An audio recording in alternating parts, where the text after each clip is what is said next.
Перший весільний танець. Оплески ваші.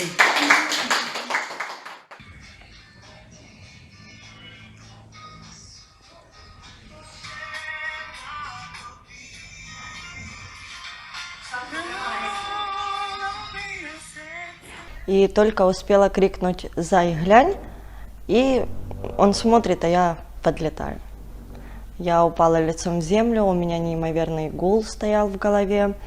Потом я перевернулась, начала на себе рвать одежду, пытаться рвать одежду. Мне казалось, мне так будет легче дышать, мне не хватало воздуха. Муж сразу подбежал, начал оказывать мне первую помощь, вызвали скорую. Скорая сказала, что мы ее оттуда выносить не пойдем, будем ждать МЧС, чтобы они меня выносили. Муж сказал, это займет очень долго времени, и он сам с моим отчимом меня выносил к скорой помощи. Если бы не Оксана, я не знаю, как это бы случилось, она настолько сильная, она в этот момент даже не потеряла сознание, она координировала все наши действия, именно Оксана.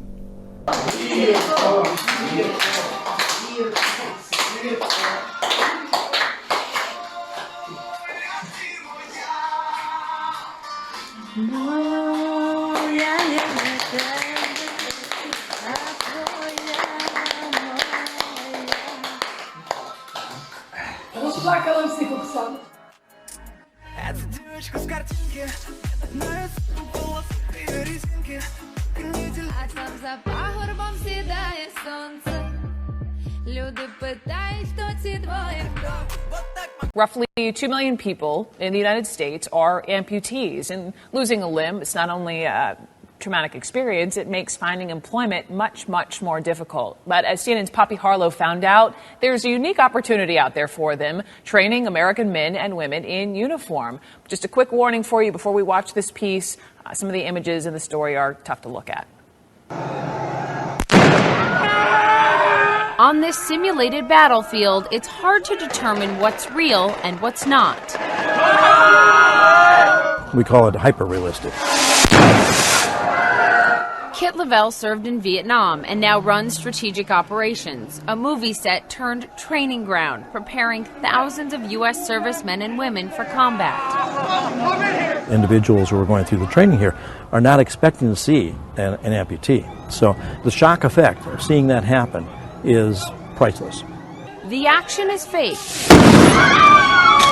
but the amputees are real. They're actors with a unique perspective on what others would consider a disability. It's more of a gift.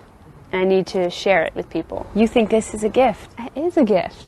Heather Morales lost her right leg to cancer when she was just 8. Yeah, just, you can come up. I just wanted Ted and June DeStefano both lost their left leg in a tragic accident.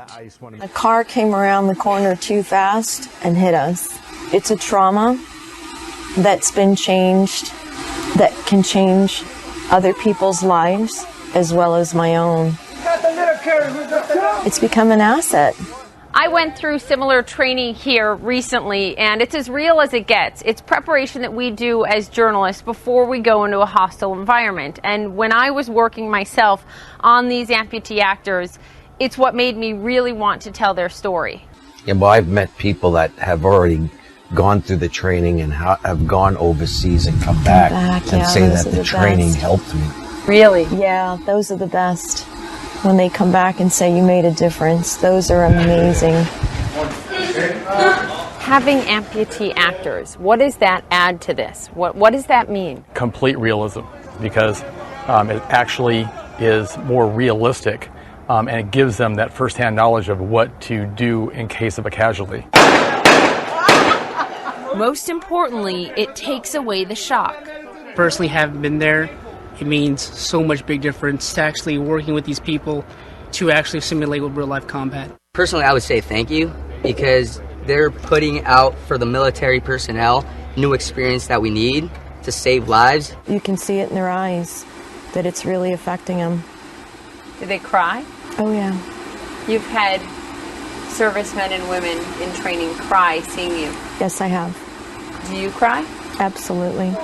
For the amputees, what could be traumatic is far from it. What is it for you? it's healing. And it's personal. Ted served in the Navy for 21 years. I look at the men and women, and some of them are sons and daughters and fathers and mothers. That's someone's child that's out there. Heather's husband also served, and she'll never forget the day a 3-star general approached her. So he came up to me and thank you. Me? Was that the moment when you realized the purpose of what you were doing? Yeah. That's when I realized that this isn't just, a regular job. My goal is to make it so that someone comes home at night to their families. That's my ultimate goal. When you go home at night and lay your head on the pillow and know that you have the ability to change someone's life, it's priceless. A dose of perspective for all of us. Push that just a little bit. It absolutely is. Brooke, these are, as you can see, amazing individuals, and they've overcome the odds. Heather Morales, a young girl you heard from, the amputee, she was told she couldn't do a lot of things, including probably the training she's doing and also having a baby. She was told when she lost her leg she could never do that. Well, she's now a proud mother. Aww. And June DeStefano, the other actor, told me, her proudest moment was when Dr. Jill Biden came and watched the training and thanked her for what they're doing. So, just perspective for all of us when we think our jobs are tough. Amazing, amazing, amazing. And it looks so real. It looked so real, that's Poppy the point. Harlow. Yep. Thank you. Thanks for sharing your Sure. stories with us. June DeStefano, the other actor, told me, her proudest moment was when Dr. Jill Biden came and watched the training and thanked her for what they're doing. So, just perspective for all of us when we think our jobs are tough. Меня выносили, муж сказал, это займет очень долго времени, и он сам с моим отчимом меня выносил к скорой помощи. Если бы не Оксана, я не знаю, как это бы случилось, она настолько сильная, она в этот момент... It's hard to determine what's real and what's not. It's hard to determine what's real and what's not. We call it hyper-realistic. Kit Lavelle served in Vietnam.